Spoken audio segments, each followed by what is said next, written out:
because it's somewhat Hi there, guys. In the last video, really interesting to see whether the benefits we had discussed the problem with the person who griefed our world, but if we try that out and test all sorts of things and somebody else had joined, and apparently they're not a griefer, so I'm pretty sure that I can trust them. projects that are not only fun, but A new also person other than educational. Froggy? And each project Hmm? has been New designed person other than Froggy? to use kits to Yeah, a new person other than Froggy, Eric. science, technology, engineering, art, and maths. And they're a great resource for learning at home. Can you rebuild my house for me? No, I can't rebuild your house. And each monthly crate, which includes everything you need to make it, has its own theme to teach its core concepts, with an educational magazine included that's filled with extra content to learn even more about it. Dude, my This house tinker is so crate, for good. example, teaches the science behind how animation works, including the Baker effect and how motion can be perceived. Smartphones are brilliant things and they're super powerful, but if you drop them even just once, they can be rendered completely unusable, like this one. However, if this is the case with something that you have, don't throw it away because there's something pretty cool you can make out of it, which is the focus of today's project, and that's to make a fully functional and actually quite usable DIY laptop. Let's get to it. Despite being homemade, this laptop is surprisingly useful, and it allows you to do things like write up emails, run various apps in a multitasking environment, and even watch media or play games. Battery life is great as well, allowing for 17 hours of continuous use, which makes it quite a workhorse. The software is a big part of what makes this experience work as well, and there are quite a few cool options for this, including vaguely mimicking from Windows 10 PC, which I'll be exploring in plenty of detail later. So the phone I'm using for this build is a Samsung Galaxy S8. Why won't it let me scroll up? Okay, there we go. Invite Despite friends. this, the phone internally still works, although sadly with the Oh, large come on! Oh my gosh. It's essentially useless because of this. Oh my gosh. It's lagging so bad. Why does it have to lag? Now, crucially for this project, Copy. can send a display signal out to its USB port, which leads me onto the first required component for this build, a pair LCD panel with an accompanying control board. Variants have been around for a while, but this one features a new 2020 control board, which utilizes not only USB Type-C for power, but also USB Type-C for the video input. This means that the phone can just be connected directly to it with a USB Type-C cable, resulting in a crystal clear display output that's very and with vibrant colours. It can even charge the phone at the same time, thanks to everything being USB-C based. Nice. Now there's a lot to set up in order to run the phone on the display as a desktop-like environment, but I'll be going into that later. For now though, with these panels being so thin, they Yep, we are got ourselves a Discord flexible and notification. fragile. So the first thing we're going to do is build a frame to go around it. What I suggest for this is using some epoxy to glue it onto a sheet of 2mm thick aluminium to make it nice and rigid. This feels a lot more substantial, and it's a great way of giving it extra strength without adding much to its thickness. As you can see, I've pre-drilled a few holes in the bottom corners of this aluminium sheet, which are for screwing some stick hinges in place. In my case, these were salvaged from a scrap laptop. Well, we found out who's here's gonna be the fisher. Wait a second. Hold on. So that they fit over the sides to function as protective bezels. You'll need to cut the ends at 45-degree angles so that they fit together well, after which it should look something like this. Now, I quite like the look of raw aluminium here, as it's fairly industrial and cool. But to give it a more polished look, we're going to give it a coat of paint. So, after masking Look at this. we can first use some self-etching primer for the base coat. This needs to be applied as several thin layers for a strong finish. And once left to thoroughly dry, it gives an extremely tough matte surface that's ready for your choice of top coat. You can choose any colour or finish you like here, but I'm going to keep things simple with some gloss white. What did he say before that? Applying it as several thin layers, and indeed, once the masking tape has been peeled away, it looks pretty sharp. So, with the screen now sorted, it's time to work on the laptop's face, which is again going to be constructed out of aluminium. To make the sides of this face, we'll first You need to can't set do up slash. Oh, it's from an As ocean you can ruin. see, these have been cut down with 45-degree angles again, so that they fit together nicely. To mount these together, what we'll need is another sheet of 2mm. Why did you automatically assume he was hacked? I don't know, because I can't New trust channels anybody. need to be clamped onto this, and then some holes drilled through to them from the back. This will allow us to later use. Should I buy a Samsung Galaxy S8? I can get one for $100. I don't know, man. Plate, with the idea being to allow a sheet of plastic to slide Oh my forwards gosh, and it's... backwards. The reason for this is to disconnect the display's control board from I don't think that it likes ladders. functioning as an on-off What? which prevents The game. from zipping power once I can get a Galaxy S10 for Now, 200. this plastic layer is actually just lightweight PVC, so it can be cut through quite easily, which is handy for making slots. To stop it from lifting away, however, we can use a few nuts and washers to catch the screws. Now all that's left to do is make the lever, for which we need to get a strip of aluminium and hammer it into an L shape. Once screwed in place, and with a matching hole in the side U-channel, a thumb screw can be used to slide it back and forth. In this U-channel, by the way, you may also want to add a few holes for the display's control joystick and headphone port. The only other piece that needs some work is the back U-channel, as it I can needs get the some Note 8 for 160. and also a display ribbon cable, a hole for a USB cable to pass through, and a hole for a power socket, which will later be used for charging. So, with all of these pieces prepared, it's time to neaten them up with some more paint. Again, this is a few thin layers of extra primer, followed by a few thin layers of top coat. Once they're all dry, they, like the screen, have a really nice finish, and they can be bolted together. I found a as well as cave. have the screen mounted in place. Does it smell good? This is starting to look really cool, and we've only got a few small things left Eric, to do before we can use it. You have an IQ of 4. As it moves easily back and forth, we can now add its USB cables. As it turns out, it was just my original cave. Here it's important. The cable is a fully fleshed out USB Type-C cable, rather than just a charging cable, as it needs full display Dang it. transmitter capabilities. Usually, these are labeled as USB-C 3.1 cables. Now, while the display can be powered on by the phone itself using a single cable, I recommend adding a power bank, as it provides significantly longer battery life and is essential. Sorry, I keep on getting distracted because of, the video that Eric's watching. The display and power cable in neutral position, which is now completely covered with epoxy. Once dried, this holds flaps around the board to plug in and out of them when it's slid backwards. Now, I couldn't resist doing this test out of this, and sure enough, with the phone in place, the new mechanical power switch works perfectly to turn it all on. So far, so good. Now, to keep the power bank topped up with power, it's a good idea to redirect its charging socket to the back of the laptop. What the heck? This can be done by It's not- connecting through a USB charging cable and connecting it to the little. Okay, there we go. When we're done, this power socket can have a USB jack adapter plugged into it, which will directly charge the power bank from any old USB port or phone charger. Another important thing to do is, of course, This add a sucks. keyboard and trackpad so that you can actually use this thing. What I recommend for this is a Bluetooth keyboard cover from the tablet, as this will give you a full-time experience as well as cursor control thanks to its built-in trackpad. This magnetic strip on the back isn't necessary, though, as we aren't going to connect it to a tablet, so that can be trimmed off as needs to be done. And another thing you might want to do is remove the back panel in order to solder a pair of wires directly to the charger.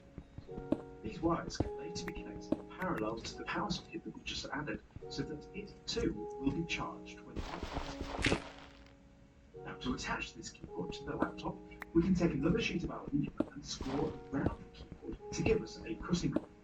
This shape is a little bit difficult to cut out, so what I suggest is using a drill and a pilot hole in the corners, and then using a step bit to open it up to a matching radius.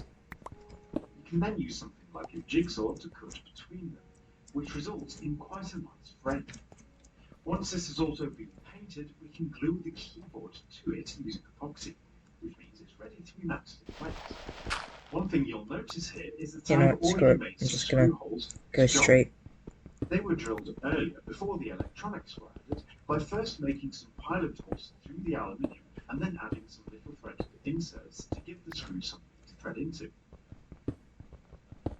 Now, as you can see, it is somewhat goofy, but this is after all a DIY laptop, and it's completely unique looking. Now, you might be wondering why I haven't left the phone inside the chassis. One reason for this is that aluminium kills the Wi-Fi signal, so you wouldn't be able to use the internet if it was left inside the case. To get around this, you could simply use some wood for the sides, or around the keyboard for example, but instead what I recommend is wrapping the phone first in food wrap and then using some Subaru to mold some custom clips to hold it against the back of the screen. Once this is set, it holds the phone quite well and retains full Wi-Fi access, as well as the ability to still use the rear camera, which would be super handy if you need to scan a document or something. It also opens up the design to work with phones that have been looked after well, as they can just be simply slid in place when you want to get serious with some emails, etc., and then removed when you want to go out. So, how is it to use? Well, sliding the power button in place immediately connects the phone and power bank up to the screen, and as I'm using a Samsung phone, it automatically triggers the phone to launch its desktop mode, which is called Samsung DeX. This is actually really awesome software that allows you to operate the phone and apps as if it were a real laptop, with multitasking capabilities and far more space to work in compared to the phone on its own. Typing things up is a breeze thanks to the keyboard, and it's genuinely useful to have access to the many thousands of Android apps out there on a full form factor laptop. Even just watching media is a great experience thanks to the quality of the display, although this does bring up something I missed out. Speakers. Originally, I did want to include some small 1-inch drivers, but it turned out And that we're there out wasn't really of any room for pickaxe them. durability. If you want to have a go at adding some But wait, yours, we though, have it's wood, worth so we noting can that make the another. phone does have some speaker ports, especially for this job. As I'm happy with the phone's Oh wait, own I already speaker have output, though, I I already can have a live without crafting the table extra in my speakers, inventory. but I can always plug in some headphones or pair up a Bluetooth speaker if I want to improve things. Either way, it's a brilliant build and a great use of a smashed up phone. So overall, this works brilliantly, especially if you use a smartphone like a Samsung Galaxy S8 Viewer, thanks to its built-in desktop. But what if you want to use an older phone that doesn't have a desktop mode, or even features something like USB Type-C? Well, I'll be exploring this topic in just a minute, including how to mimic a Windows 10 machine. But before that, it's time for a quick ad from this video's sponsor, Blinkist. Blinkist take key insights from over 3,000 non-fiction bestsellers and condense them down into 15-minute links, which are condensed. What level am I at? To understand the core ideas at hand. These can be read through at your own leisure. 22. Listen to, which is great for when you're perhaps commuting to work or cooking a meal. Now, a new feature that they've got, if you want to dive into topics more deeply, is full-length audiobooks, and premium members get up to 65% off retail pricing. So if you go to blinkist.com/DIY perks, you can get completely free unlimited access for 1 week. Now you can cancel at any point, so there's no pressure, but if you do decide to continue, you get 25% off in premium membership. So again, that's blinkist.com/DIY perks. Right, so what if your phone doesn't support a desktop mode nor USB Type-C video output? Well, getting around USB Type-C is quite easy because you can use an MHL adapter if your phone supports it. This just plugs into the USB port and adds an HDMI output, allowing you to mirror the phone onto an external display. This works with any monitor or display board that has an Am I in the HDMI voice input, chat? including the one I used earlier, as it does feature HDMI along with USB Type-C. One downside to this method, though, is that you'll just have a standard Android interface, and you'll need to install a little app to force rotate the screen. Once this is done, it's actually somewhat decent, and you can do quite a lot with it. To make it more laptop-like, though, we can install one of the several apps that mimics a Windows 10 environment. This works as a new home screen from which you can launch your apps. And it even features a pretty good copy of File Explorer.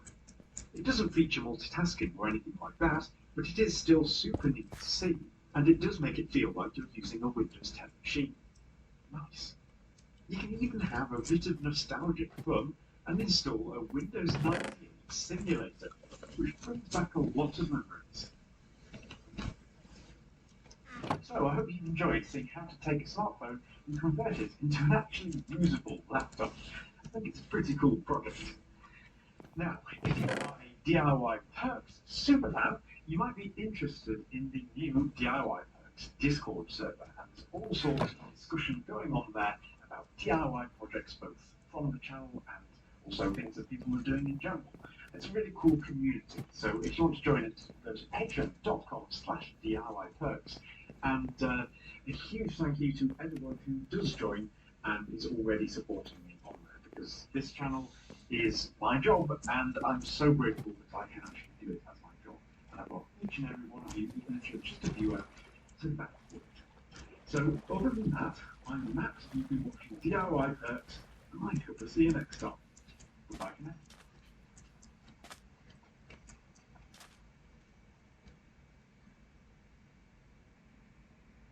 It's lagging pretty bad.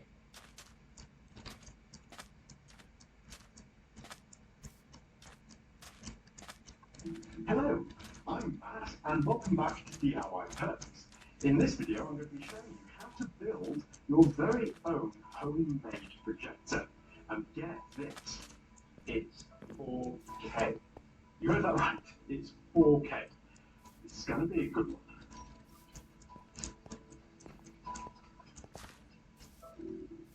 Despite being homemade, this projector packs a serious punch, with a sharp, contrasty image and vibrant colours. It's also fully Android enabled, so can operate on its own without it being plugged into anything, making it brilliant for watching online content with friends and family. Now later on, I will be comparing the image quality to an off-the-shelf cinema projector that costs $2,000. And believe me, it's a bit shocking, so stay tuned for that. But before we actually begin the build process, I want to show you the fundamental process works so that you get the base level understanding of it. For this explainer, I'm going to project a slide image, which is basically a small transparent photograph. When it's placed in front of a light source, all it does is cast vague blurry colours, so it needs to be brought into focus by a lens. Here though, you might be surprised to see that the result is a single bright spot in the middle. This is because the lens is only seeing a single bright point of light, so the rest of the image remains dark as a result. To understand exactly what's going on here, we need to plot out the rays of light. So our basic projector setup so far consists of a projector lens, an image, and a light source. All the light rays are radiating out from this light source with no directionality, so the rays that actually hit the back of the projection. Whenever we put together a list of recommended parts for building your own PC, there's one complaint that always shows. Yeah, that. You know, that was pretty neat, but the random stranger I've never met and never will has a point. Maybe it's just as viable as maybe it's way cheaper to build a PC on eBay. Maybe within the same budget, you could build a much more kick-ass rig than you could by going to eBay or Amazon. Maybe none of this is a maybe, because maybe we already did it. And maybe I'm going to tell you guys all about it.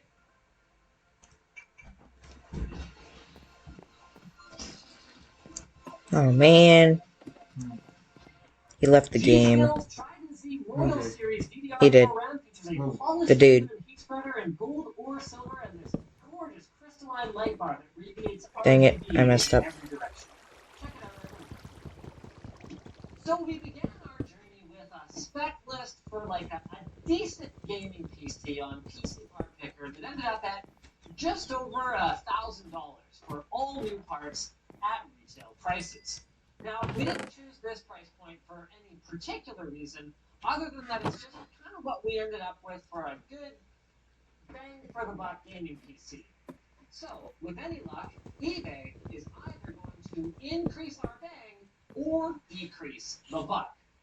Now, of course, regardless of price, the main disadvantage of ordering off eBay is that you're going to be stuck getting all of your parts piecemeal, which for us meant that we actually had to wait about a month in between ordering all this stuff and making this video here for you people, which is going to be an eternity if you're just looking to fire up some Apex Legends with your buddies. Now, to mitigate that somewhat, we did actually limit ourselves to buy it now items rather than furiously refreshing auction pages. So you can assume that with some more patience, you could actually do a little bit better than us. But then, how well did we do? It's time for a haul video!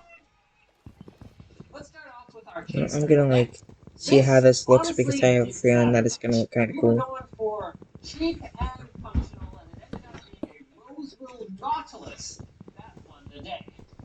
It was packed, well, enough. And It actually looks kind of cool, but I'm gonna get rid of it. case too, if you're into the whole kind of glossy plastic look. Now, you might be thinking to yourself, when you first open up the case, doesn't the Nautilus come with 2 fans in the box? And yes, it does. They just happens to be loose in the box for us for some reason. Actually, if we're being honest, the shipping was overall quite horrible for this thing. And worse, the Nautilus is supposed to have a Windows side panel. And as you guys already saw, it does. It just was installed on the wrong side. So clearly they were packing it up in a freaking hurry. I mean, this is what you get sometimes when you go with eBay. And the thing is that with cheap cases, we actually found that the pricing for used ones on eBay wasn't really any better than just buying an entry-level case at retail. Unless, of course, you count the extra value. Ah, yes, not 1, not 2, but 3 extra SATA cables were included in the box. So then once we get all of our wires managed and kind of where they're supposed to be, we can move on. Zero gravity. That seems to be what whoever packed this was hoping for, because that's the only way it was going to survive. Next up is our power supply. An 80 plus rating for the power supply of any modern computer is pretty much non-negotiable, and we're going to want about 500 watts of continuous power for our build to live Oh no. and to give us I don't want to be in the water while my controls are glitching.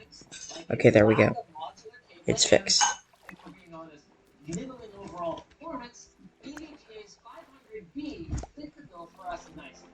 Now this one right here is an open box model, so it hasn't been used very much, if at all. Actually, it doesn't have a speck of dust on it. So this looks like a pretty good score for $25 US.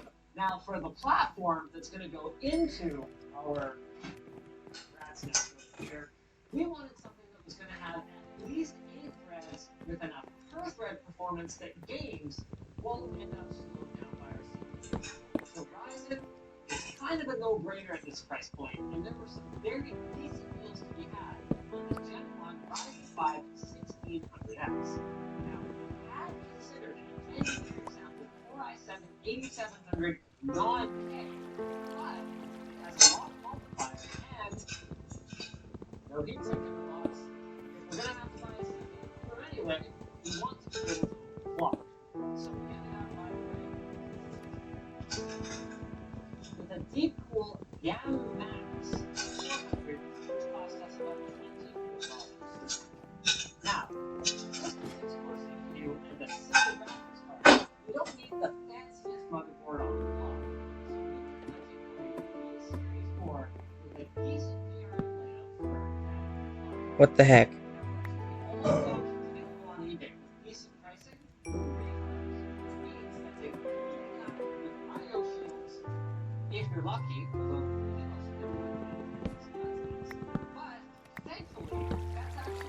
60 press thanks to our bonus saving tools. The choice really came down to between two boards to make sense. The 850 plus and the 450 plus. Now the chipset difference doesn't really matter for us because we're running first gen Ryzen, but we decided to spend the extra $5 on the newer B450 board, if only because it's likely to get more updates for a while. Hey, Froggy's here. Now 16 gigs was our target for comfortable gaming and multitasking, including running the notorious memory bog Chrome web browser. But the thing that we kind of ran into here is that memory deals on eBay were few and far between. So we ended up going with this, like the definition of bog standard, no name DDR4 2400. And this stuff is weird. Like there's no visible branding, even on the chips themselves, where you normally see, some kind of name you recognize, like Samsung or SK Hynix. And when we fired up these modules to test them, we couldn't even find a vendor ID string. Spooky. I mean, at least it was cheap. This is funny too. Warranty blanket removed. What warranty? From who? Nobody knows. Anyway, speaking of cheap, our storage options. Now, we wanted an SSD that was large enough to handle our operating system and our key applications. So a Crucial MX500 250 gig fit the bill just nicely. Not only is it, yes, dirt cheap, but it also has a DRAM cache, which is important for its long-term performance. The one thing it can't do is handle a big Steam library. So we also grabbed this 2 terabyte Western Digital 7200 RPM Enterprise drive, which was a steal at $49. So both of these are either new or open box, because buying heavily used storage is just not the brand of fun that we're going to get into today.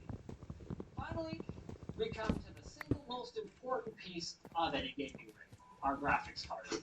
So our goal was to pick up something that's capable of running 1440p at 60 FPS or 1080p at much higher frame rates, like 120 or 144 hertz.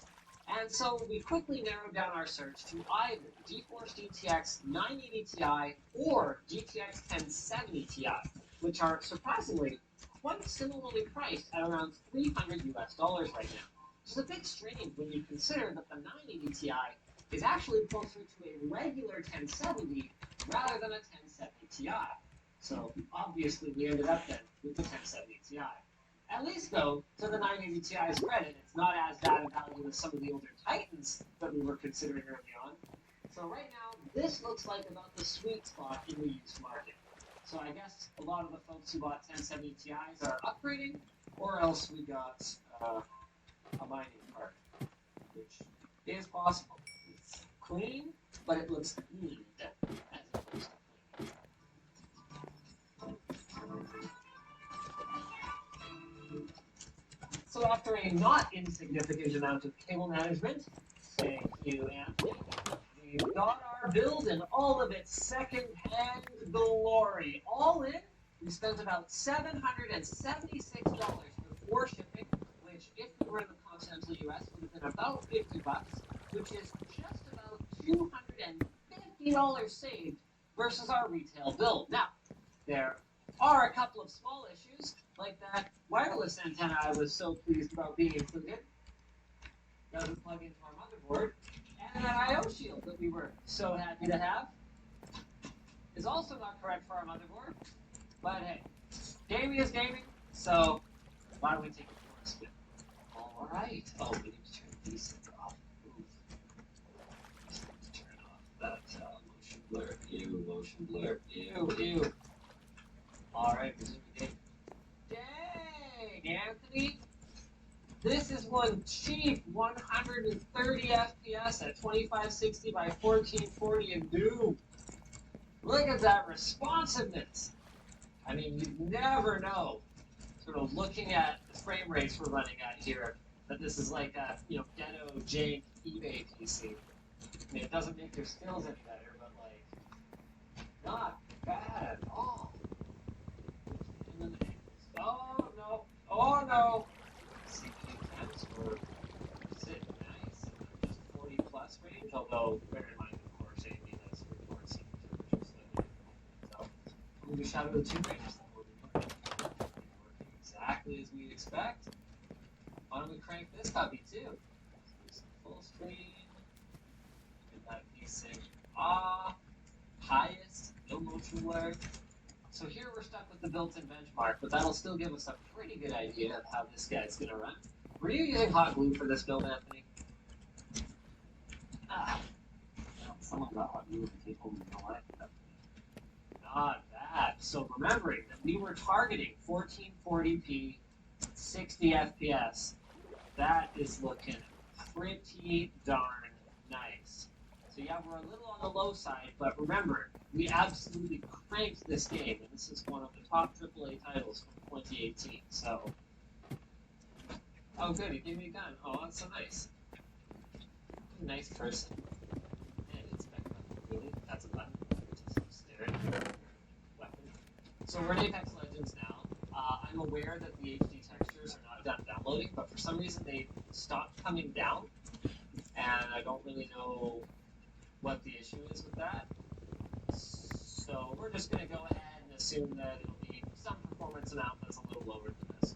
The good news is that's honestly pretty fine, because we're looking at like 70, 80 plus frames per second. Not bad at all. 80 plus frames. I'm officially better than half of the people who joined this match. I think bullet guns, by bullets. Yeah. Ooh. Alright, yeah, we're done. So that was it for my Apex Legends career. We've gone pro. Yeah, I'll do that in a minute. So, at the end of the day, some of the items were either the same price or more expensive on eBay compared to retail. But if you're strapped for cash and you need a cheap way to get some gaming grade hardware, at least some of them were a better deal, as long as you don't care too much about warranties. Now, the risk of getting something that's just dead on arrival, It helps support my arm. thanks to eBay's large ratings anyway, excellent fire protection. So, what it really comes down to then is your willingness to deal with a premature failure that doesn't come with any kind of manufacturer warranty support.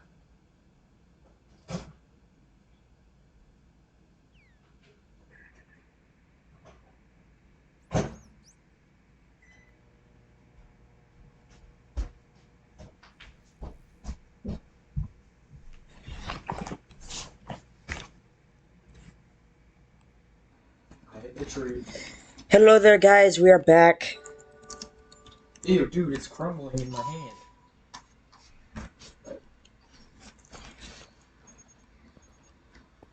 Oh god, the lag. My computer was not prepared. Thank God I skipped over that. But then I landed in the other bunker. That's weird. What the heck? They used my mines. Oh god, I'm lagging so bad. Yo!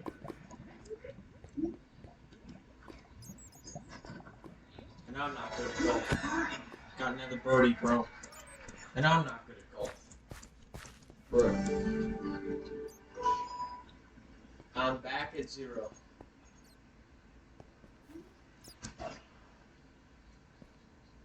Uh-oh, that's pretty far. That was a water hazard. You know, I can't really do anything if my buttons are gonna be lagging.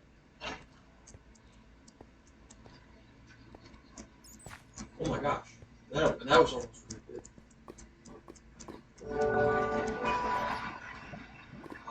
Oh, the lag.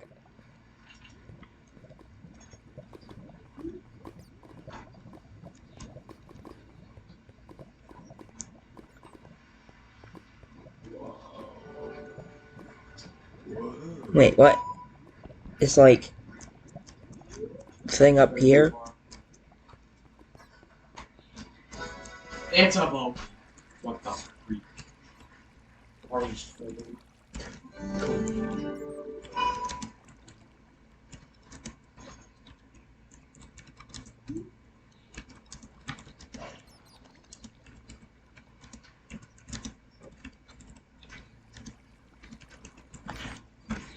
Whoa, that was pretty close to the water. Hey, that's exactly where I wanted to be. Famous.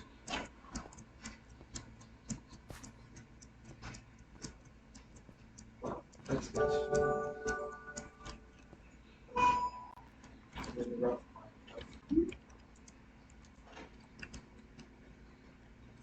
Yep.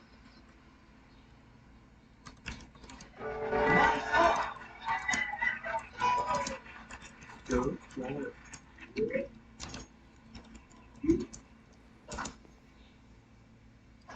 What was that? Raging in golf. That's definitely double. Back up to 2. Better get birdies here.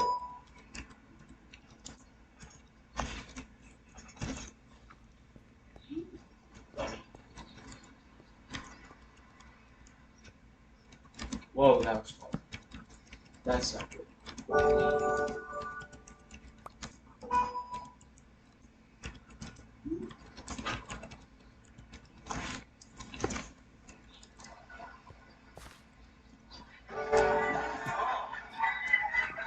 And I'm not good at golf.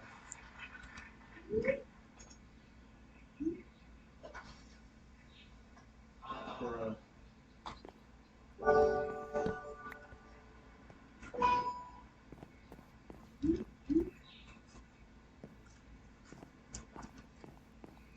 Are you kidding me? That's like a double bogey.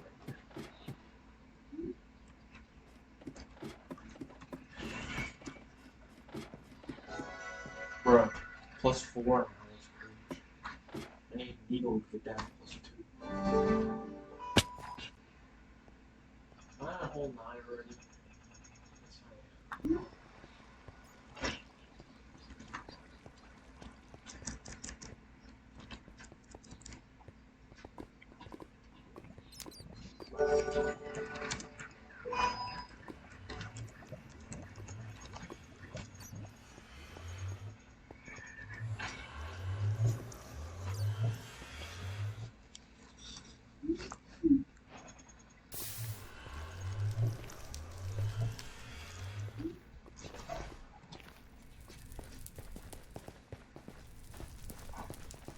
Oh my god. That was incredible.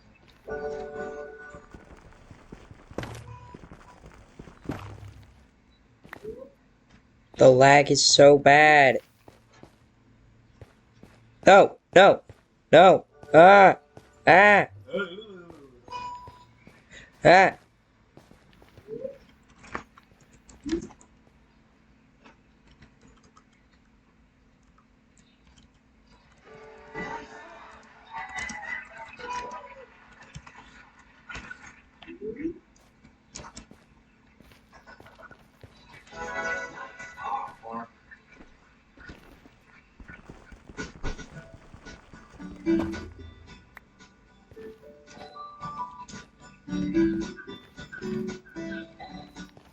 I got +4 that time.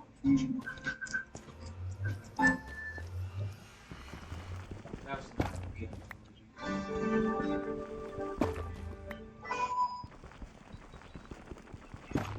I'll be in the negatives this time, I swear. That's it.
If you guys can hear my brother playing Wii Sports, I'm sorry. Par.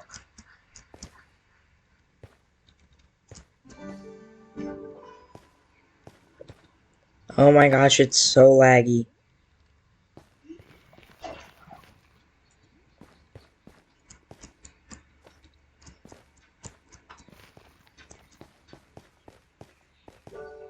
Oh my gosh. The lag.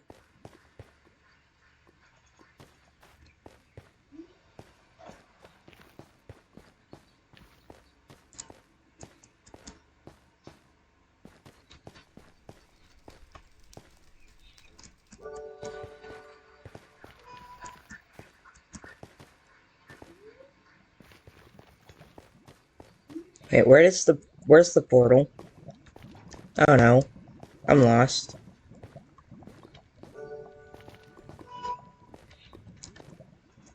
Oh no. I'm lost. I'm laggy. This sucks.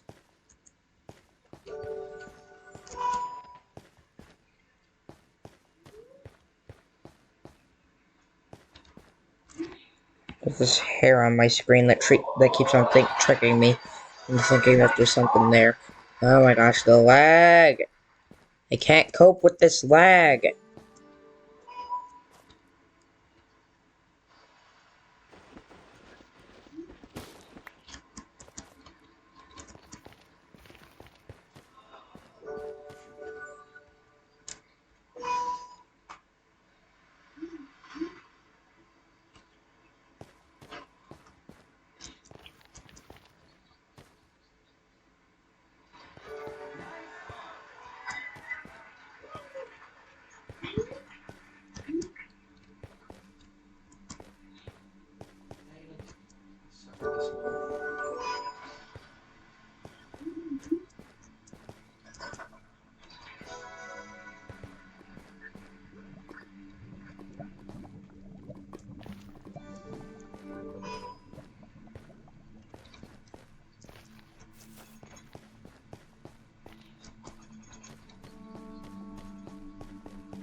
Bruh.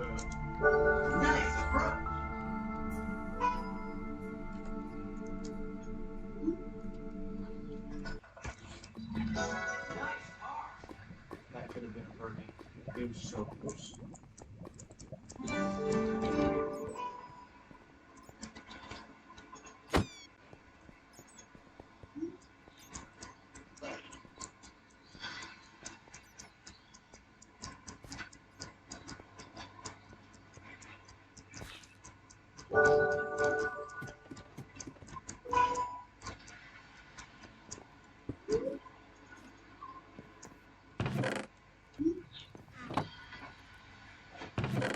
Whoa, what the?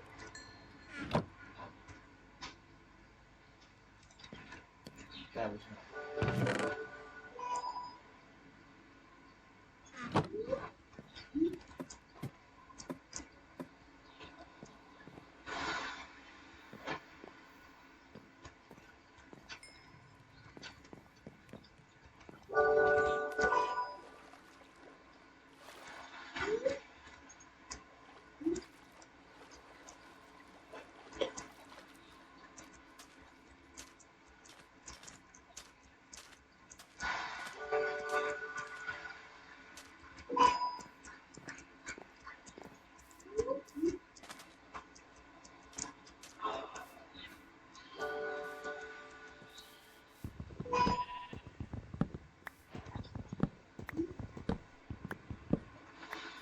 What?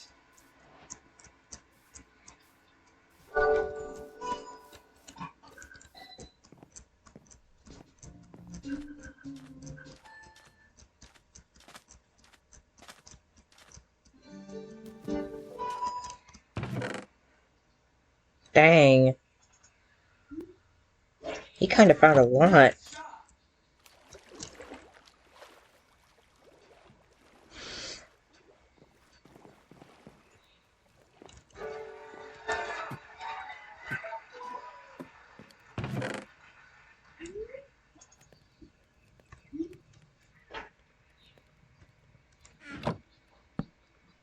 Oh my gosh.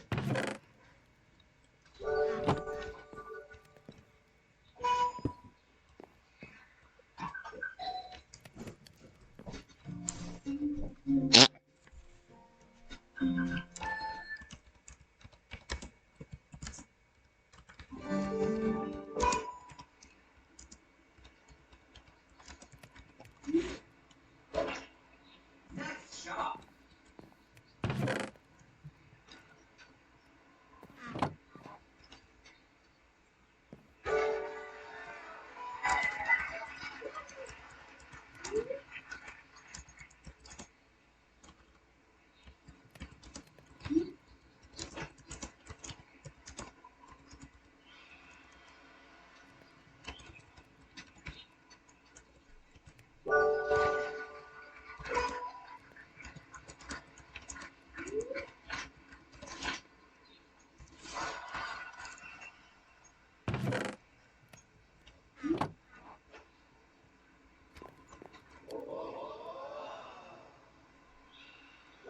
Nice approach. Nice car.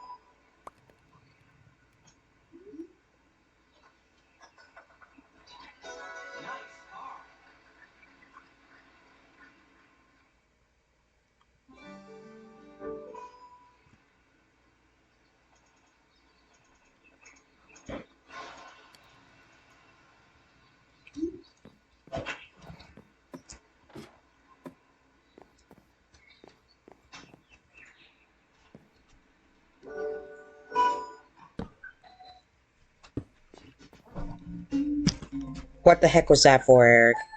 Dingus.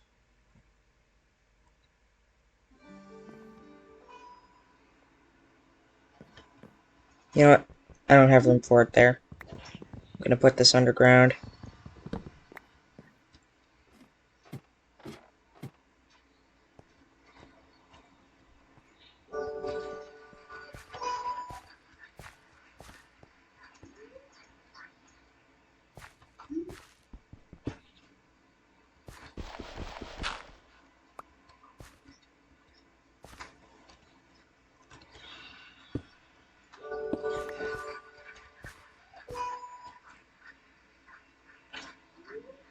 You know what? That's not a good spot either. I think I'm gonna need to... You know, no, suppose I'm gonna need to find out if you can have rails underwater then. In this version of Minecraft.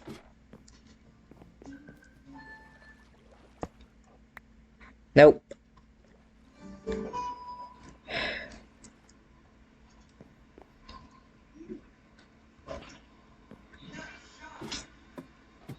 What's in the furnace?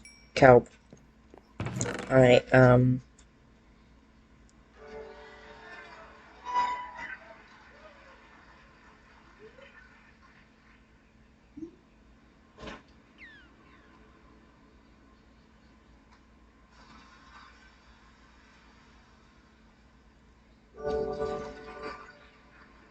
what was I doing again? Oh, right,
Nice birdie.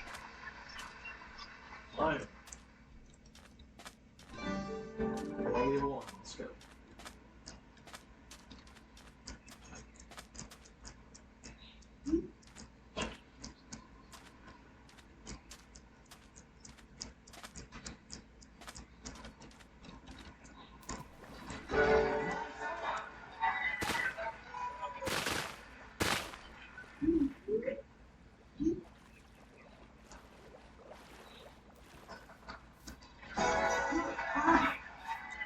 -2. Let's go.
It doesn't seem to me to matter what seed I get. There's always, like, a swamp next to a mountain. Guaranteed. Like, the first swamp I come across, there's a mountain next to it.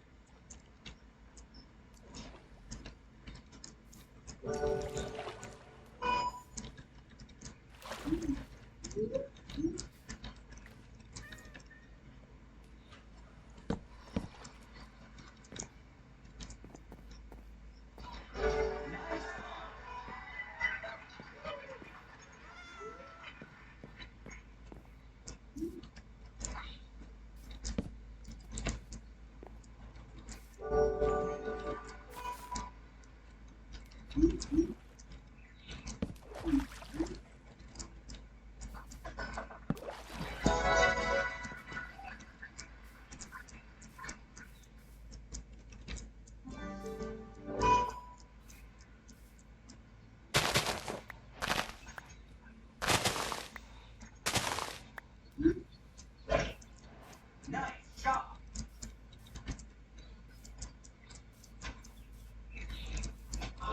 Are you freaking kidding me? That's a nice shot.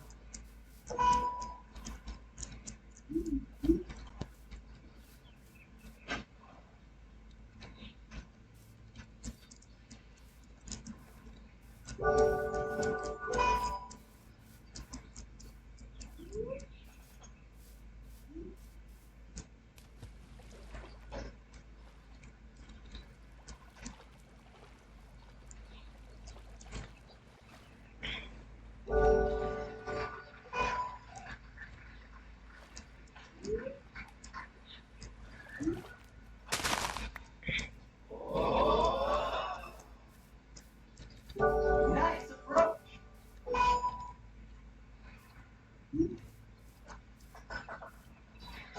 Nice par.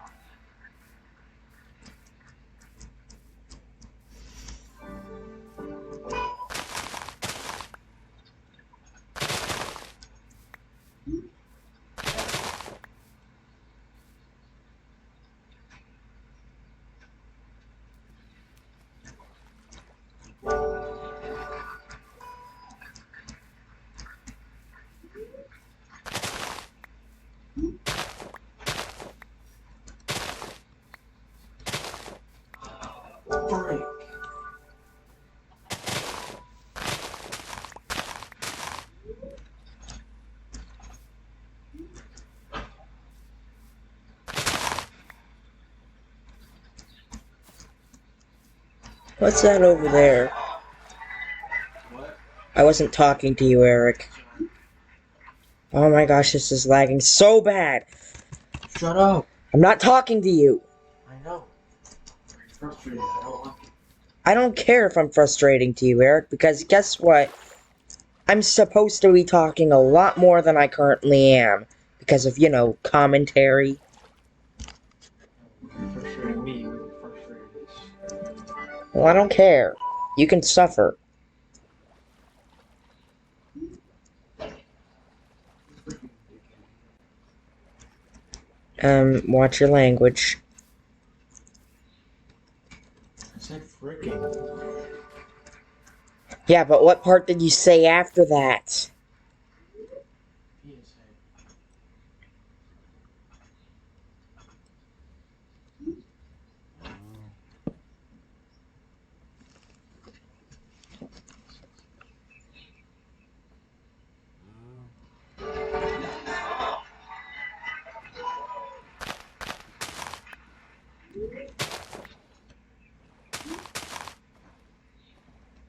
No!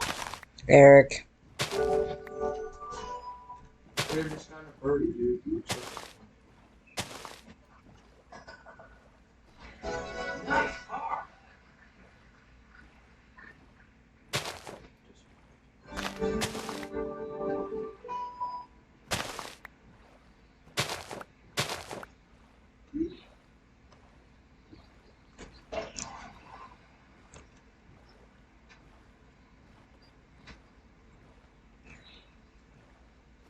Holy crap, that might be an eagle.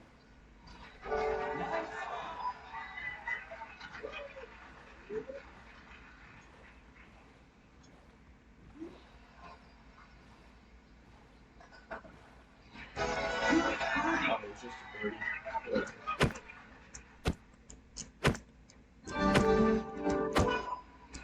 The last hole, and I'm at negative one.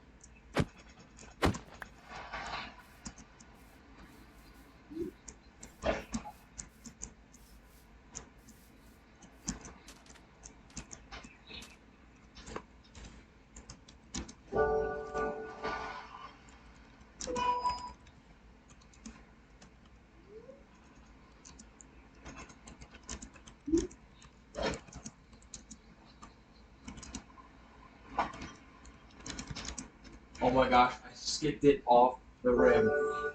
I'm a genius.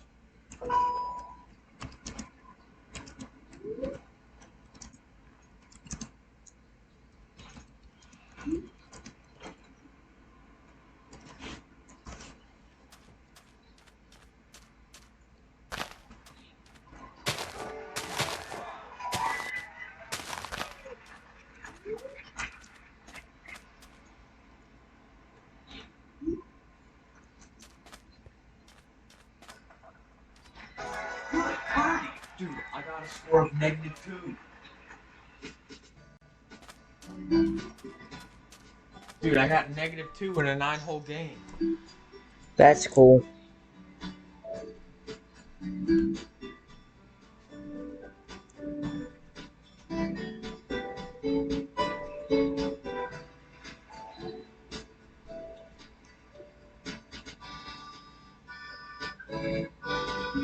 Dude, I'm at skill level 100 or 907. I'm almost at pro.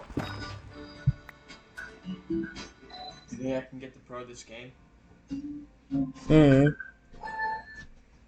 I think I can.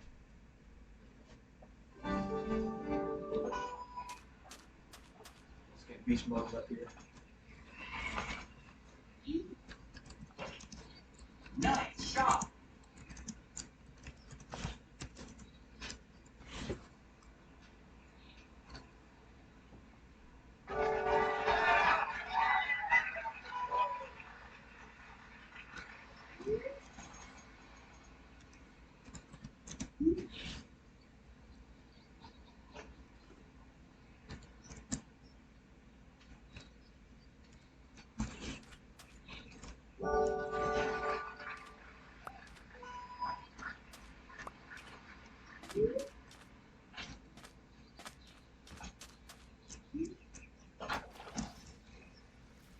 No!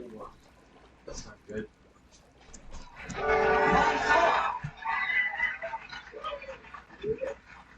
What the heck? Oh no. I'm gonna die because of this lag.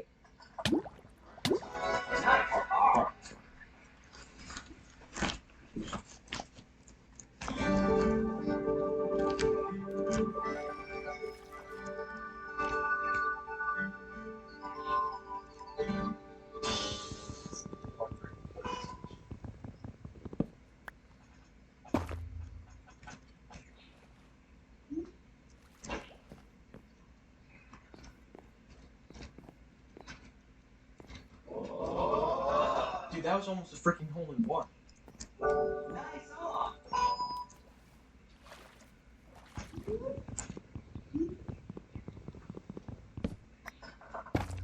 I did get a birdie. Oh no.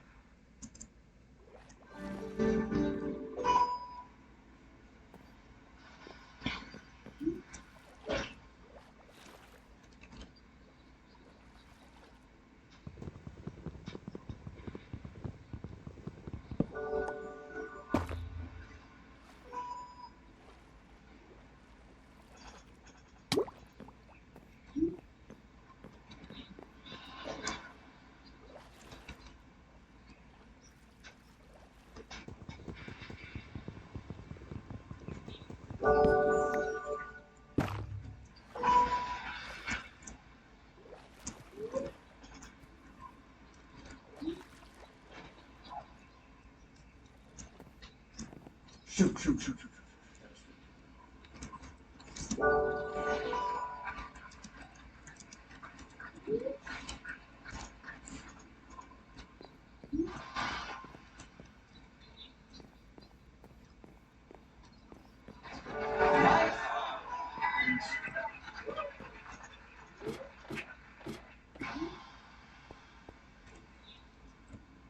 Six? Are you kidding me, dude?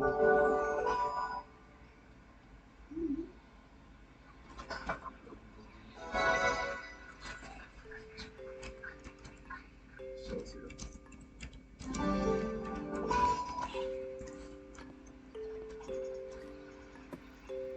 Dude, 2 random people just joined the game.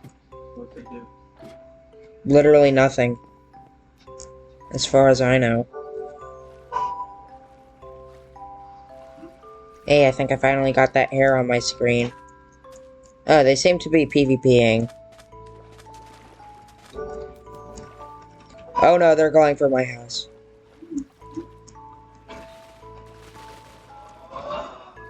Oh wait, no, they're not going for my house. That's cool.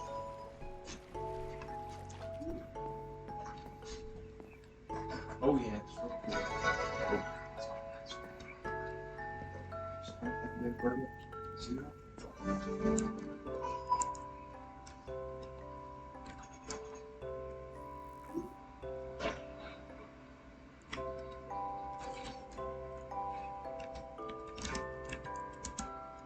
That was pretty bad.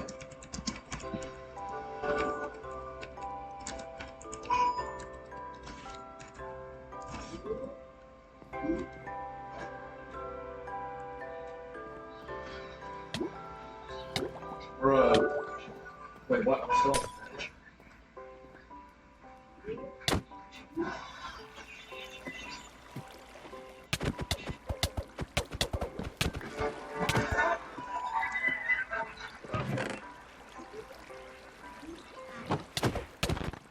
Are you freaking kidding me?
very sad note.